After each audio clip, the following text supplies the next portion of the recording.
자, 투데이 핫이슈 인터뷰 시간입니다.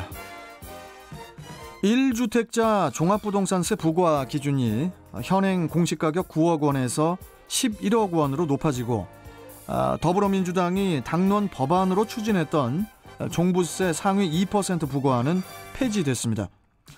이런 내용의 개정안은 오는 25일 본회의에 상정돼 최종 처리될 예정인데요. 종부세 포함 다양한 부동산 관련 이슈들 서진형 대한부동산학회 회장 겸 경인여대 교수 연결해서 자세히 나눠보겠습니다.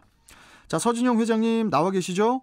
네, 안녕하십니까. 서진영입니다. 예. 네네. 자, 회장님 일단 우선 이 종합부동산세 관련 이야기부터 좀 해볼게요. 네. 1가구 1주택자의 종합부동산세 과세 기준선이 9억 원에서 이제 11억 원으로 일괄 상향이 됐죠. 네. 여야는 19일에 이 국회 기획재정위원회 전체 회의에서 이 같은 내용의 그 종합부동산세법 개정안을 의결을 했는데, 네. 우선 종부세의 상향 그 배경부터 좀 회장님 좀 짚어주시죠. 네. 우리가 이제 종부세는 일명 우리가 부자세라고 표현을 하잖아요, 그죠? 별칭이 붙어있죠, 그죠? 예, 예. 그래서 이제 이 고액 자산가들에게 이제 부과한다는 이 종부세의 취지, 예. 이런 것들은 기본적으로 좀 살리고, 예. 집값이 좀 상승함으로 인해서 종부세에 대한 기준이 부자가 뭐냐, 라는 논란들을 차단하기 위한 하나의 어떤 방안인 것 같아요. 예. 근데 이제 이 정률과세라는 부과 기준이 이제 매년 바뀌게 되면 예. 좀 혼란이 예상된다는 비판이 나왔었잖아요. 그렇죠. 예. 그리고 이제 야당도 좀 반대를 하고, 그리고 이제 이게 11월 달에 이제 종부세 고지서가 배부되는데, 예. 행정 절차들도 어느 정도 맞추려면 이달 안에 법안 처리가 어느 정도 되어야 되잖아요. 그리고 이제 이 야당의 반대를 뚫고 이게 광행 처리를 하기도 좀 쉽지 않았을 거예요. 예. 그리고 또 내년에 이제 대선이라는 게 있잖아요. 예. 이 세부담 완화가 어떤 필요하다는 공감대가 어느 정도 여야가 한 발짝씩 물러서면서 좀 절충점을 찾은 게 아닌가 이렇게 보여집니다. 그런데 이제 종부세 부과 기준을 9억에서 11억으로 올리면은 네. 시가로는 이제 한 13억 5천에서 16억 정도 되는 거라고 하던데요. 네. 여기서 이제 문제가 될 수 있는 게 지금과 같은 상황이면은 이거 또 부자 감세가 아니냐 이런 비판도 네. 일어나고 있거든요. 어떻게 네. 보십니까, 회장님께서는? 보통 이제 공시지가 9억에서 11억 원 사이의 집을 가진 사람들에게 종부세가 이게 면제가 되면 보통 이제 공시지가가 7, 80% 정도 되거든요. 예, 예, 예. 시가에. 그러면 이제 실거래가를 기준으로 했을 때 보통 15억이 기준이 되지 않겠느냐 보통 이렇게 보는데. 그렇죠. 이 종부세의 어떤 부과 기준을 높이면 고가주택 보유자일수록 이제 세금들을 감면을 받잖아요. 예, 예. 근데 이제 종부세의 부과 대상이 도입 취지를 보게 되면 원래 그 상위 1%가 기준이었어요. 그런데 이제 집값이 상승하면서 기준을 좀 개정해야 되는 거 아니냐라는 얘기가 나온 거죠. 근데 이제 부자 감세라는 반대론자의 어떤 주장들도 일부 타당성은 있지만, 예. 예를 들어서 역설적으로 개정을 못하게 되면, 나중에 집값은 계속 그래도 경제 수준에 따라서 상승할 거 아니에요, 그죠? 예, 예. 그럼 개정을 안 하게 되면 나중에는 전 국민이 종부세의 대상이 될 수가 있거든요. 이런 것들을 충분히 고려해서 개정의 필요성은 충분히 있다고 보여집니다.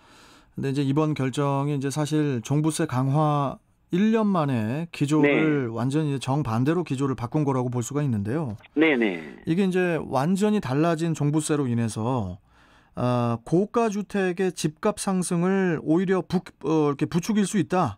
이런 우려가 여당에서도 나왔고, 네. 또 정부도 일부 동의를 했더라고요. 네. 이 고가 주택의 집값 상승, 앞으로 정말 그렇게 될 가능성이 높은 건지 회장님께서는 어떻게 생각하십니까? 저는 이제 개인적으로 사실 뭐 앞에 시장을 예측하기는 쉽지 않겠지만 네. 시장에서는 별다른 영향을 미치지 않을 것이다라고 보여져요. 그래요. 예, 왜냐하게 되면 이번 그 종부세 완화안이 다주택자가 아니라 1주택자에게만 해당이 되거든요. 그렇죠. 네. 그러다 보면 이제 다주택자들의 어떤 매물이 시장에 나오는데 영향을 미치지 않는다는 거죠. 물론 뭐 1주택자라고 하더라도 종부세 부과 대상이 되는 것으로 이제 예상을 했다가 예. 이번에 이제 개정이 되면서 종부세 대상에서 빠지잖아요, 그죠? 예. 근데 이제 뭐 종부세 부담을 들었다고 해서 소유자들이 이것을 매물로 이제 내놓지 않게 되면 물론 이제 뭐 공급 축소로 아파트 가격이 조금 오를 수는 있겠죠. 그래서 이제 이 단기적인 측면보다는 장기적으로 봤을 때 종부세가 적용되는 주택과 적용되지 않는 주택으로 이제 나누겠죠, 그죠? 그러겠죠. 그 이제 이 주택이 어느 정도 이제 시장이 좀 양분화될 가능성이 있다고 봐요. 그래서 이제 종부세가 적용되지 않는 주택은 이 시장 가격이 좀 상승할 것이고 종부세가 적용되는 주택은 반대로 이 하향할 가능성이 좀 있다 이렇게 보는 거죠. 그러면은 오는 25일에 있을 본회의를 최종 통과를 하면 이 개정안이 그러면 이제 언제부터 본격 적용이 되는 거죠? 이게 이제 뭐 통과가 되면 사실 11월 달, 12월 달 종부세가 이제 적용이 되는데 그때부터 바로 적용이 된다고 봐야 됩니다. 일단은 뭐 시장에서는 공시가격 인상으로 부담이 크게 늘은 그 납세자의 세후 부담이 줄어들 것으로 보고 있는데 뭐 이런 예상에 좀 무게를 싣고 기다려봐도 되겠죠? 우리가 이제 뭐 작년에 이제 종부세가 한 52만 가구였었대요. 예. 그래서 이제 올해 한 28만 가구 정도 줄어들게 되고 그리고 이제 뭐 공시가격 11억을 기준으로 해서 이제 국회 예산 정책처에서 시뮬레이션을 돌려봤더니만은 이게 뭐 이 1297억 원으로 감소할 것으로 어느 정도 이제 수치상으로 예상이 됐어요. 결국 이제 국민들이 이만큼의 어떤 조세 부담들이 많이 줄어들게 되겠죠, 그죠? 예. 그럼 뭐 저 세가 줄어들면은 뭐 저 우리 국민들 서민들 입장에서는 그게 좋은 거죠. 네, 그렇죠. 예. 자, 그리고 회장님, 이번에는 부동산 그 중개 수수료 이야기를 좀 이어가 볼게요. 네네. 정부가 이제 부동산 중개 수수료 개편안을 확정을 했지 않습니까? 네네. 개편안의 핵심이 구간별 중개 수수료 인하인데, 이번 개편으로 인해서 집을 사고 팔 때 공인중개사에게 주는 수수료가 결론적으로 이제 더 낮아지게 된 거죠. 네네. 이 낮아지는 기준이 일정 금액 이상 매매할 때만 이렇게 좀 낮아지는 것 같던데 이게 지금 구간별 기준이 정확히 어떻게 되는 거죠? 이제 그 중개 수수료는 사실 이제 법에서 중개 보수라는 명칭으로 변경이 되었어요. 중개 보수. 네, 예전에는 이제 뭐 복비 이런 말도 썼잖아요. 그렇죠. 근데 이제 중개 수수료는 이제 국민들이 이렇게 받아들이기 쉽지만 중개 보수라는 법적 명칭으로 이제 변경이 되었고 보통 이제 뭐 개편안에 따라서 이제 이 퍼센트가 이제 결정이 되어 있지만 보통 이제 뭐 주택 같은 경우에는 매매의 경우에 6억 이상부터 기존의 어떤 중개 보수보다 많이 내려가는 것으로 그래도 보통 뭐 6억에서 9억 구간이 최대 0.5에서 0.4로 낮아진다고 보면 되고요. 그리고 이제 뭐 9억에서 12억, 12억에서 15억, 15억 이상 이렇게 이제 0.7%까지 좀 세분화되는 것으로. 그리고 이제 전세 임대차 있잖아요, 그죠? 임대차 계약 수수료도 조금 달라지게 되는데 보통 이제 3억부터 6억까지 구간 수수료율이 0.4에서 0.3으로 내려간다고 보시면 돼요. 그래서 이제 뭐 상세한 사항들은 이러한 보수들은 항상 뭐 언론이나 중개사무소에 가면 항상 게시가 되어 있으니까 참고로 보시면 될 것 같습니다. 뭐 매매나 뭐 임대나 뭐 0.1% 정도 이렇게 오르는 것 같은데. 네네. 내리는 것 같은데. 네네. 근데 이제 정부의 이런 결정에 공인중개업계에서의 반발 기류 만만치 않은 듯 보이거든요. 네네. 업계에서는 이번 개편안을 두고 뭐 중개업을 결국 하지 말라는 것과 다름없다. 이러면서 이제 강하게 반발을 하고 있는데 공동 휴업에 들어간 중개업소도 있다고 하고요. 네네. 공인중개사들은 어떤 반응을 지금 보이고 있죠? 우리가 이제 중개 보수의 경우에는 국민들 입장에서 보게 되면 적으면 적을수록 좋겠죠, 그죠?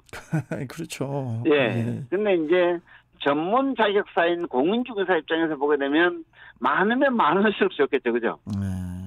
근데 이제 뭐 이 부동산 가격들이 급등함으로 인해서 소비자들의 부담들이 증가하다 보니까 이런 이제 개편안이 나오게 되었는데 기업 공인중개사 입장에서 보게 되면 정부가 가격이 오른 것이 어떤 부동산 정책의 실패로 보잖아요. 그죠?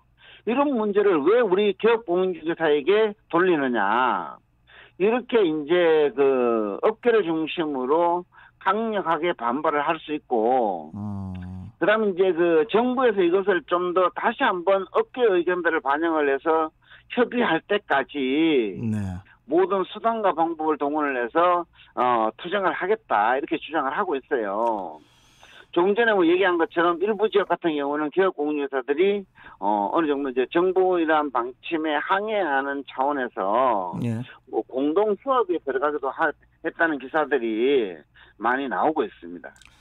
일단 뭐 또 부동산 중개 수수료 개편안과 더불어서 국토교통부가 또 내놓은 것이 개인이 중개 사고가 났을 경우에 공인중개사가 보장해주는 그 한도, 이 한도를 연간 1억 원에서 이제 2억 원으로 확대를 한 건데요.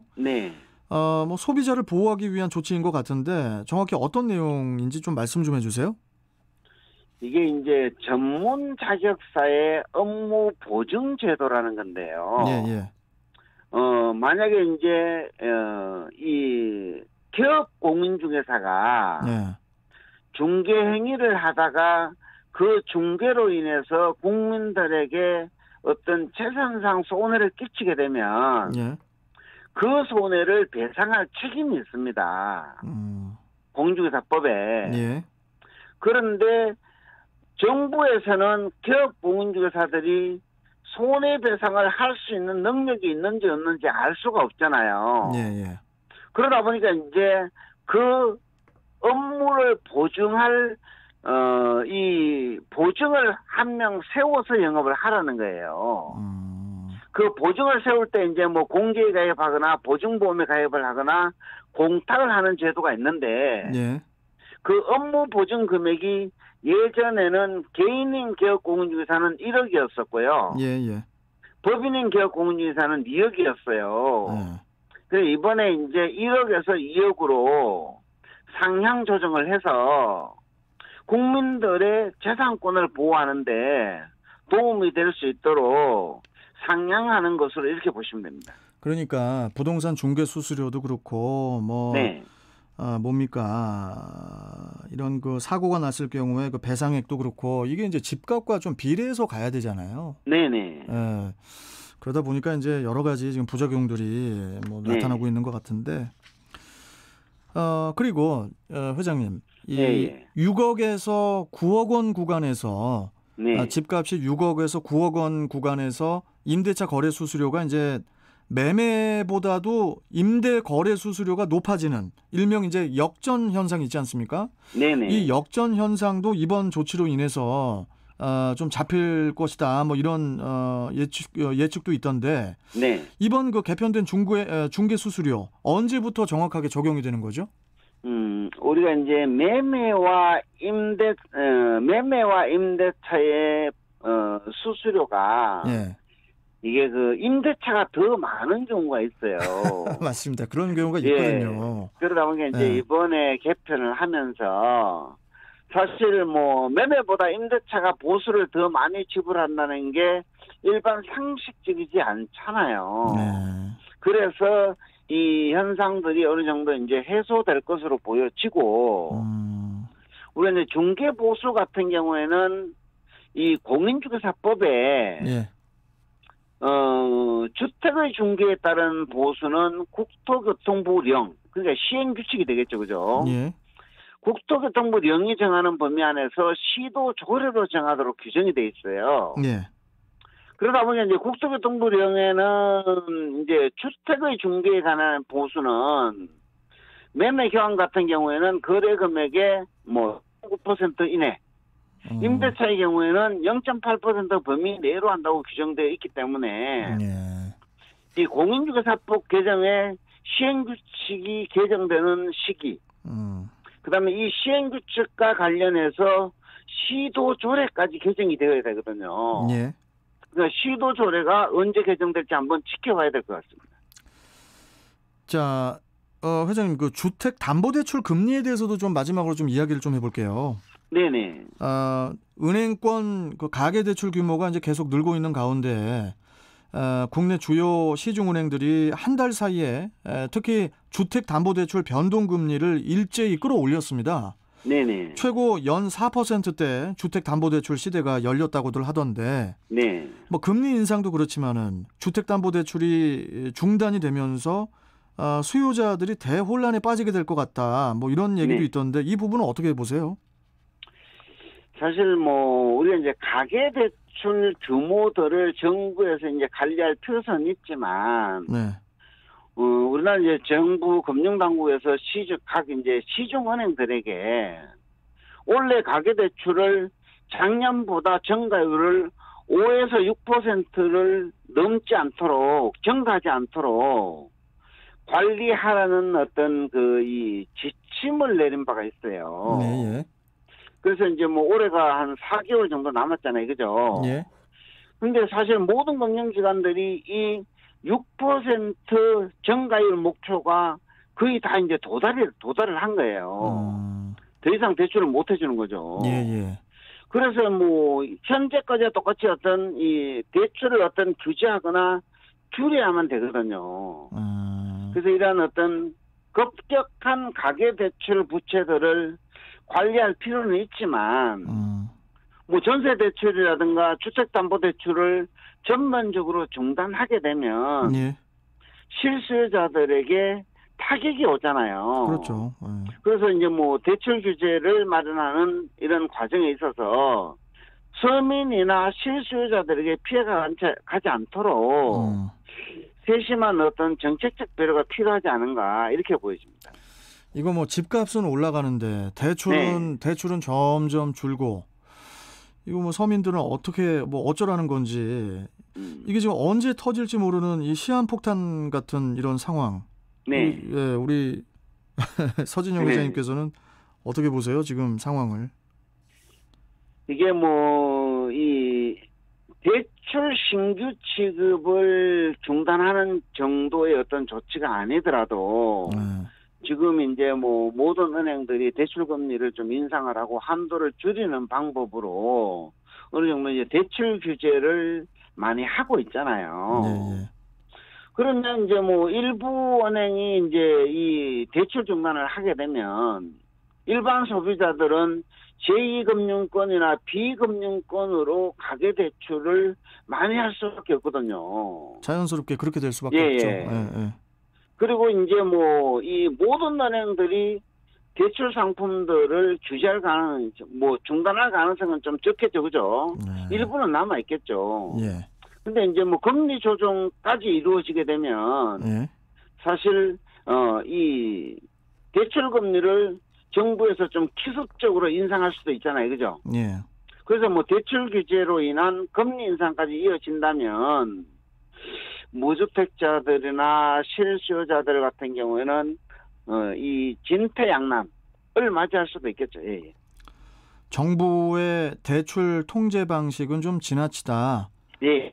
은행 대출이 막히면은 아까 회장님 말씀하셨지만은 제2금융권 문턱도 높아지지 않겠냐. 네네. 이런 목소리도 있는데 앞으로 부동산 시장 뭐 항상 우리 회장님하고 인터뷰 마지막에는 이 질문을 항상 꼭 드리는데 네네. 앞으로 부동산 시장이 어떻게 될 걸로 예상하십니까, 회장님? 사실 뭐 정부에서는 이 부동산 가격 안정 대책 중에서 이 수요 억제 정책을 가장 효과가 있다. 그다음에 이 수요 억제 정책 중에서 대출 규제가 효과가 가장 크다고 볼 수가 있어요. 왜냐하면 뭐 주택을 사고 팔 때 그래서 돈이 없어서 못 사니까. 뭐 자기 자본으로 매수하는 사람은 많지 않지 않습니까, 그죠? 그렇죠. 뭐 타인의 자본을 빌려서 투입을 하기 때문에 대출 규제가 부동산 시장에 부정적인 영향을 미치는 건 사실입니다. 근데 지금은 우리나라 부동산 시장 자체가 이 수요 억제 정책도 먹혀들지 않고 이 공급 부족과 유동성의 풍부성, 상승 요인이 더 많다는 거예요. 네. 그러다 보니까 이게 대출 규제를 하더라도 우리가 이제 우상향하는 기조들은 연말까지 이어질 것으로 이렇게 보여집니다. 저는. 예. 일단 뭐 어찌됐든 서민 입장에서 제가 한 말씀 드리자면은 네네. 뭐 대출도 좀 잘 되고 금리도 좀 낮고 이래야 나도 이제 이번 생에 집을 하나 마련할 수 있겠다. 어떤 뭐 한 20년 프로젝트를 가지고 집을 계획할 수 있는 거잖아요. 네네. 근데 뭐 집값은 천정부지로 뛰고 뭐 당연히 전세값도 뭐 매매값 못지 않다 보니까 이건 뭐 전세보다는 차라리 매매로 대출을 좀 어떻게 하자 여러 가지 각도로 우리 국민들 서민들이 생각을 할 수밖에 없는데 네. 뭐 대출도 막히고 이러다 보면은 뭐 속칭 아까 말씀드렸지만 이번 생에는 이제 집을 못 사는 겁니다, 서민들. 네네. 네. 그래서 이제 뭐 현금 부자들만 내 집을 마련할 수 있는 구조가 아니라 예. 일반 서민이나 무주택자들이 대출을 쉽게 받아서 내 집을 마련할 수 있는 세심한 금융 대책이 필요하다고 보여집니다. 모든 문제는 회장님 다 시간이 해결을 해주거든요. 네네. 무슨 얘기냐? 나중에는 우리나라 인구가 3분의 1인가가 줄어든대요. 네네. 네? 점점 인구가 줄어드는데 과연 집값이 이게 나중에 또 어떻게 될지 예상은 되지만 지금 상황에서는 이게 지금 좀 너무 좀 정리가 많이 돼야 될 것 같습니다. 그래서 이제 정부에서는 장기적인 측면에서 수요 공급 대책을 수립해서 후대의 부동산 문제를 우리가 이제 후손에게 물려주지 않아야 되거든요. 네, 맞습니다. 그런 어떤 지혜를 발휘할 시기라고 보여집니다. 알겠습니다. 자, 회장님 오늘 말씀 여기까지 듣고 또 다음 시간에 또 뵙도록 하겠습니다. 고맙습니다. 예, 감사합니다. 예. 자, 서진영 대한부동산학교 회장 겸 경인여대 교수와 함께 했고요.